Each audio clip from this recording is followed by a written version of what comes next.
What's going on, everybody? Travis here from Travis.media. So when I first started freelancing, the number one question that I heard from everybody else doing the same thing, and the number one question that I had was, how much do I charge for freelance web development? Some people say hourly, some people say value-based, and some people say project-based. Which one is it? In this video, I'm going to share with you the conclusion I came to. So I started with a certain thing, and then I kind of refined it to what worked for me, and I'm going to share that with you in this video. So stay tuned.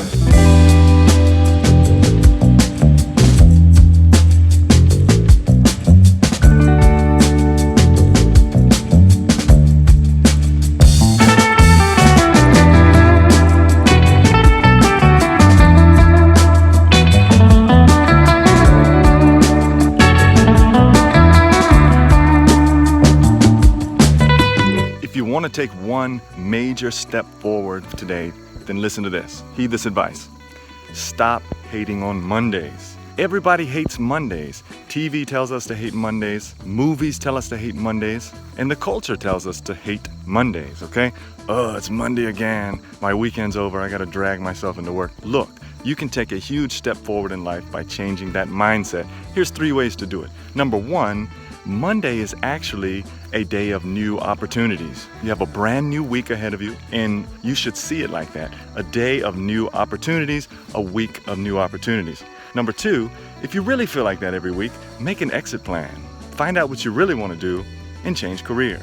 Set some kind of goal. Hey, in the next 6 months, I want to be here, learn a new skill, do what you have to do.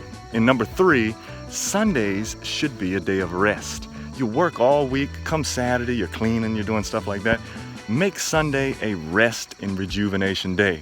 Go out with the family, play with the kids, don't code. Go out to eat, have a good day, and rest, and then wake up Monday to new opportunities and a new change in your life, if it's that.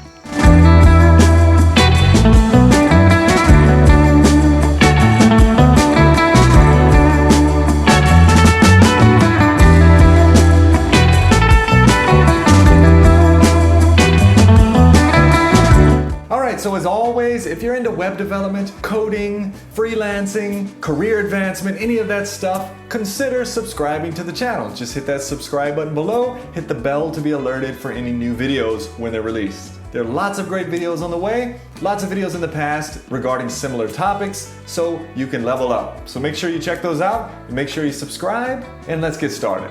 So today I'm going to share with you 3 simple guidelines to help you determine how much you should charge for freelance web development. So no matter what people tell you, pricing for freelance web development is a blend of value and hourly rates. I believe they both should be factored together in determining the rate of each project. So here's what I'm going to do. I'm going to combine 2 objective guidelines and 1 subjective. I believe it's always important to start with some kind of objective standard with this sort of thing. So I'm going to give you 2 objective guidelines and 1 subjective. But at the end of the day, you have to decide what's necessary to keep your own freelance business thriving and prosperous, but I think most of us will be able to benefit from what I'm about to share. So here it is, 3 simple guidelines for how much you should charge for freelance web development. So here's number 1.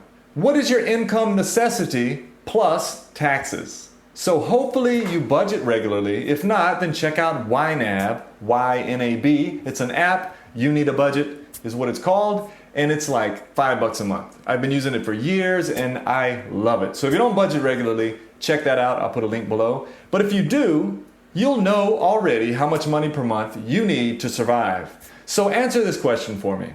In order to pay all of my bills, eat, travel, and live comfortably, I need to make at least X per month.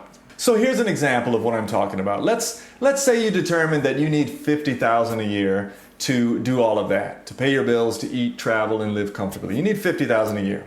So here's how you arrive at your X. You say, number 1, I must make $50,000 a year to cover all living costs. Number 2, taxes will take 20% of that, so I must make 20% extra, which is $10,000, giving me an X of $60,000. Number 3, there are 52 weeks in a year. That is $1,154 per week, or $4,616 per month. I'm just doing math here.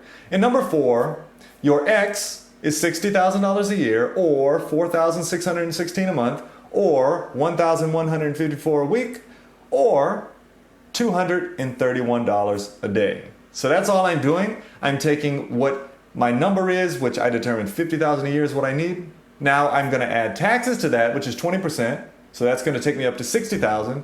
And then I'm just going to break that down. 52 weeks in a year, and then monthly, and then weekly, and then by day. So that puts me at $231 a day. So here's the point of number one.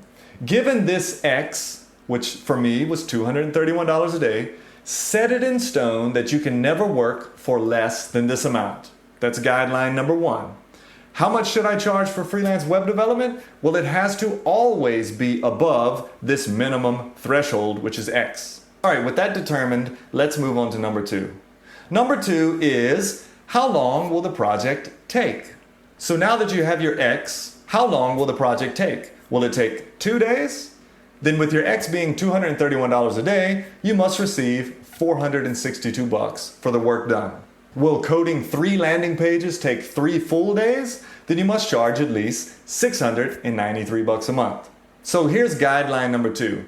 How much should I charge for freelance web development? Well, multiply your minimum threshold of X, which we determined in 1, by the amount of time the project will take. Now let me pause things right here, because at this point you're shouting at me. You're telling me about all the extra money I've missed out on by not going the value-based pricing route. Or you might be thinking, who in the world wants to live according to their financial minimum threshold? And hey, you're exactly right. I agree. Nobody does. But here's the point. The above two guidelines are an objective start. That is your starting point. What makes pricing for freelance web development difficult is that in the end, much of it is instead subjective. And that's where we look to guideline number 3 to determine this. So what is number 3? Number 3 is this. What is your experience level and your value?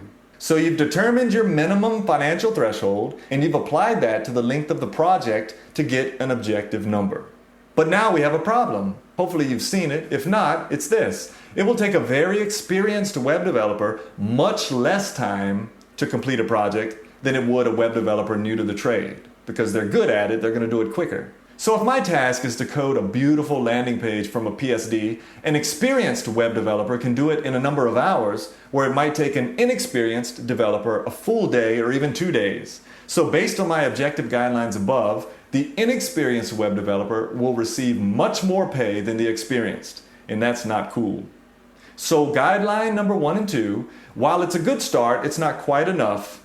This is where value comes into play. So how do you determine your value? Well, here's kind of how you can do it in a nutshell. You can ask yourself a few questions about the project and about yourself. Here's 3 little questions to determine your value. Number 1, how well do I know this language, framework, or system? Number 2, how well does my client know the language, framework, system? And number 3, how much value am I adding to this project compared to someone more inexperienced? So, for example, I may be really, really good at this technology for this project, and the client has no clue. So they're looking to me to just really lay it all out. And I'm much more up to speed on this technology than someone who's inexperienced. So I think in this particular project, I bring a lot of value. So these 3 steps can help you determine whether you're bringing a lot of value to this project or whether you're kind of not, but you can still do it. So now that you've determined your value, here's the last step, which we're going to bring it all together with. And here's the final key.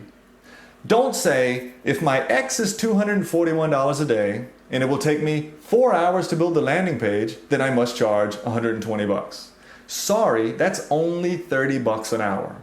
Remember this, as a freelancer, you will never ever be able to work 8 hours in a day, ever. Because you got emails, you got to balance your finances, you got things that come up that you have to do that you don't get paid for. It's all this administrative work that takes up half of your day. That's just the way it is. So this means that you instead can only give yourselves 4 hours a day. Are you getting where I'm going with this? You can only work for 4 hours a day, but you need to charge for the full 8. So that means to double your rate of X. So again, it takes you 4 hours to do this work, but you're going to have to be doing other things during the day. So you want to charge for that full 8 hours. That doubles your rate. So for example, your X is $241 a day, You assume you can only work 4-hour days. Your hourly rate is not $30, but instead $60 an hour. So double that hourly rate. Now this number should provide you with a baseline price that is profitable to you and it's fair to your clients, because there's an objective start that's fair to your clients, and then there's a subjective value that is fair to you. All right, let me recap. You've determined an objective price. You've determined an objective amount of estimated hours. You've realized that you can only work 4 hours a day and thus you doubled your rate. Good job. This is a great start and a great place to determine how much you're going to charge for the project. Now you can take this and be like, at 60 bucks an hour, it's going to really take me about a month. So you can do 60 times 120. So you can do it like per project based on this hourly rate, or you can say, hey, my hourly rate is 60 bucks an hour. You can do either one at this point. And based on your experience and your value, you call the shots and you add in your own value. If you're an experienced web developer, you want to do 80 bucks an hour, go for it. You're worth it, and be sure you believe that every single day. You want to go up to 100 bucks an hour? Go for it. You make the call. So guideline number 3 is multiply your minimum threshold of X by the amount of time the project takes. And then given that you only work 4 hours a day, double this hourly rate. Now add on your value and experience. You got that? So 241 bucks a day. Takes me 4 hours. I'm going to double that. I'm at 60 bucks an hour. And I'm going to bring tons of value to this project. I'm going to bump it up to 80 bucks an hour for this project. It's going to take me 3 weeks. 80 times 3 weeks gives you a number. 80 bucks an hour gives you a number. And you can go from there. So me personally, I think this is the fairest route in both directions. Keeps me paid enough to live comfortably, and it keeps my clients happy as well. So hey, I hope this helps you out. I hope this gives you kind of a place to start. It may not be exactly what you need, but I hope it's a good start. Now here's what I want from you. I want to know what you do in your freelance business. How do you charge per project? Do you do it hourly? Do you do it value-based? Let me know down in the comments and let's discuss, because I love to hear from you guys, okay? Now, once again, consider subscribing to the channel, and I look forward to seeing you in the next video.